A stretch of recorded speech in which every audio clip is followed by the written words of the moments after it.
नमस्कार। The pillar के लिए मैं राजू सिंह सोलंकी, मेरे साथ हैं सुनील खुर्चन भाई। बहुत स्वागत है आपका। नमस्कार। नमस्कार। आज हम बात करेंगे दिल्ली की राजनीति के बारे में। दिल्ली में क्या चर्चा है, क्या राजनीतिक कार्यकर्ता है जो चाहे बीजेपी के हो, चाहे आम आदमी पार्टी के हो, चाहे कांग्रेस के हो। कांग्रेस और आम आदमी पार्टी मिलकर लड़ रही चुनाव और बीजेपी उनकी टक्कर में है।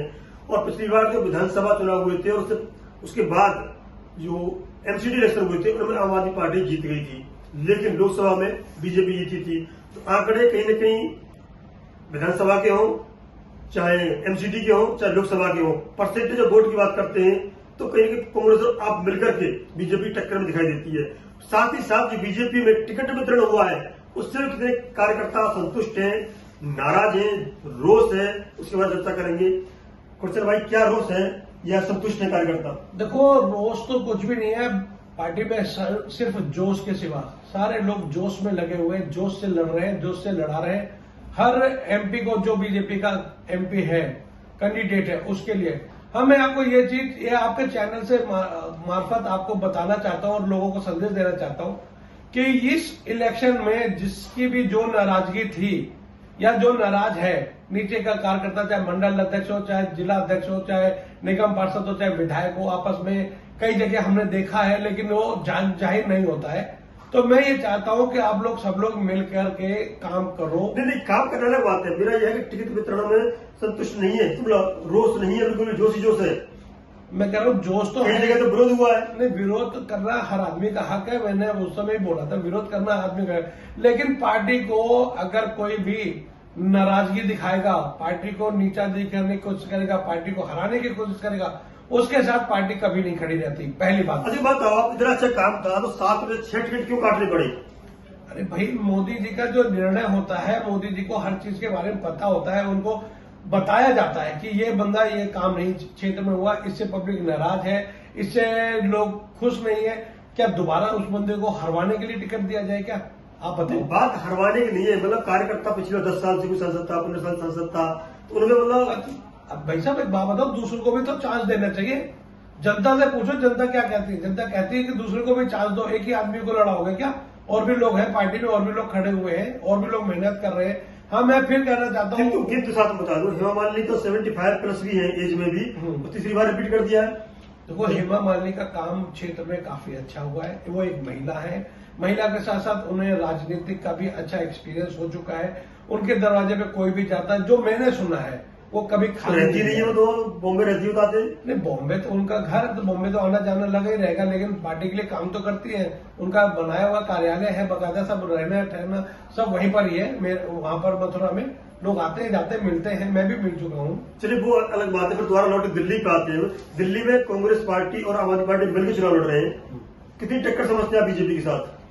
देखो, कोई नहीं है टक्कर पे, क्यों पड़े हो चक्कर पे। अब डायलॉग सुना ही है ना। तो मेरा मानना यह है कि जिसका जो काम है वो तो समय बताएगा कि कौन किस पे भारी पड़ रहा है। लेकिन मैं फिर अपने बीजेपी के कार्यकर्ताओं को फिर बोलना चाहता हूं, एकजुट हो जाओ, ताकत दिखाओ। मैं बता रहा हूं, अगर आप सिर्फ दिखावा करोगे, जैसे एक चुटकुला था कि एक बंदा बोलता है कि भाई वहां पर कुएं में 1 लोटा पानी डालना है, तो सब जगह फैल गया कि हमें कुएं में पानी डालना है। तो कुछ लोगों ने बोला कि भाई चलो मैं भी क्या करूंगा जाके, जब वो तो डालने जा ही रहा है। फिर दूसरा बोलने लगा, यार आज मेरे डालने से ना डालने से क्या फर्क पड़ता है। दूसरा भी चला गया, क्या लगा मैं भी बाहर जा रहा हूं। इस प्रकार हर आदमी ने सोच लिया था कि मेरे जाने से कोई कुआं भर नहीं जाएगा। इसी प्रकार इनकी लोगों की सोच के कारण वो कुआं खाली रह गया। बता दो, बहुत अच्छा उदाहरण दिया आपने। उस दिन छुट्टी रहती है और लोग सोचते हैं छुट्टी का आनंद लें, वोट डालने क्यों जाए। उन युवाओं से, विशेष तौर पर युवाओं से क्या कहेंगे आप? हाँ, तो यही मैं आप इसी के परिभाषा में आपको बताना चाहता हूँ कि ये मत सोचना कि मेरे वोट न डालने से क्या फर्क पड़ेगा। एक एक वोट काफी कीमती है, उसका सही उपयोग करें। किसको देना है ये आपकी मर्जी है, लेकिन मैं जरूर चाहूंगा कि एक बार जमुना पार 400 पार। जय हिंद। आप इतना आसान समझ रहे हो, इतना दिल्ली में आसान नहीं है। अगर ऐसा आसान होता तो टिकट नहीं कटते, 7 में 6 टिकट काटते। बीजेपी की रणनीति रही होगी, लेकिन कहीं न कहीं टक्कर कर रही है इस बार। और बीजेपी माने चलिए आप, और आप मिलकर ही चुनाव लड़ रहे हैं, बीजेपी पूरी टक्कर दे रहे हैं, ऐसा जनता मानती है। नहीं, ये बात तो मैं भी मानता हूँ। किसी भी पार्टी को कमजोर नहीं समझना चाहिए। मैं अभी बता दे रहा हूं, जो हमारे बीजेपी के जो जितने कैंडिडेट है, अगर वो सोच रहे हैं हम जीते हुए तो वो इस चीज को भूल जाए, क्योंकि कांटे की टक्कर है, टक्कर में आपको लड़ना है, टक्कर देनी है, क्योंकि जो पार्टी पुरानी पार्टी है, पुराने लोग हैं, लोगों का उन्होंने काम देखा हुआ है, तो उसको देखते हुए पार्टी के लिए, बीजेपी के लिए थोड़ी मुश्किल है। बीजेपी के लिए मुश्किल है। खैर 6वें चरण में दिल्ली में चुनाव है, उससे पहले प्रियंका गांधी कहती थी कि मैं बेटी हूँ, लड़की हूँ, लड़ सकती हूँ। राहुल गांधी ने बहुत सारी 5 न्याय संकल्प लिए हैं। आज घोषणा पत्र भी आया है, बीजेपी घोषणा पत्र आने वाला है। तो कहीं न कहीं इन्होंने जो छोटा वर्ग है, मध्यम वर्ग है, जैसे एमसीडी और विधानसभा में केजरीवाल ने वोट लिया था, अब वो फॉर्मूला लागू होता है, जनता पे उनका जादू से चढ़ के बोलता है, तो मुश्किल नहीं होगी बीजेपी के लिए। बीजेपी के लिए कुछ भी मुश्किल नहीं है, कोई भी चीज नामुमकिन नहीं है। एमसीडी विधानसभा में जीत चुके हैं वो। हाँ, जीत चुके हैं, उनका समय था तो जीत गए। अब एमपी का समय आया है, तो एमपी के समय में तो एमपी के लोग ही जीतेंगे ना। जो मेंबर ऑफ पार्लियामेंट बीजेपी के पहले थे 7 सीटें, वो 7 की 7 आ रही है, आप टेंशन मत लो। कितने आसान समझ रहे हो आप आम आदमी पार्टी कांग्रेस के गठबंधन को? अरे मेरी नजर में तो बहुत ही आसान है, क्योंकि हमारे जैसे कार्यकर्ता जो कि 1-1 हजार 2-2 हजार वोट एक साइड से ही डलवा देते हैं खड़े होने पर ही। हाँ, यह है कि देखना यह है कि सामने कौन खड़ा है। आप जिसको भी खड़ा करो, मौजूद आदमी सामने खड़ा होना चाहिए वोटिंग के लिए। ये कहावत भी है साथ में कि जो धनाढ्य परिवार हैं, बड़ी कोठियों रहने वाले लोग हैं, वो तो वोट डालने जाते नहीं है। इसलिए जो मध्यम वर्ग है और गरीब वर्ग है, वो वोट डालने जाता है। और केजरीवाल कांग्रेस ने उसको पकड़ बनाई है। नहीं, इस बार मोदी जी के नाम पे सब लोग वोट डालेंगे, आप उससे बेफिक्र रहो। कोई भी कहीं घूमने नहीं जाएगा, पहले वोट डालेगा फिर घूमने जाएगा। पहले वोट बाद में रोड। हाँ, ये भी कह सकते हैं, पहले वोट उसके बाद रोड।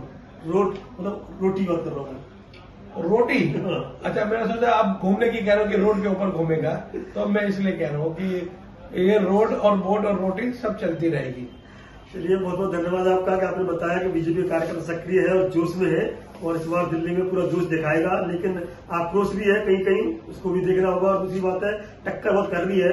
दोनों एमसीडी विधानसभा चुनाव की वोटिंग परसेंटेज जोड़ेंगे, कहीं न कहीं वो लोकसभा में 19 में बीजेपी का आगे था, 50% के आसपास मार्जिन था। लेकिन परसेप्शन बदलता है और केजरीवाल जेल में है, उसका भी वो चाहेंगे कि कैसे न कैसे आंसू बहा के ही सही उसका उन्हें लाभ मिले।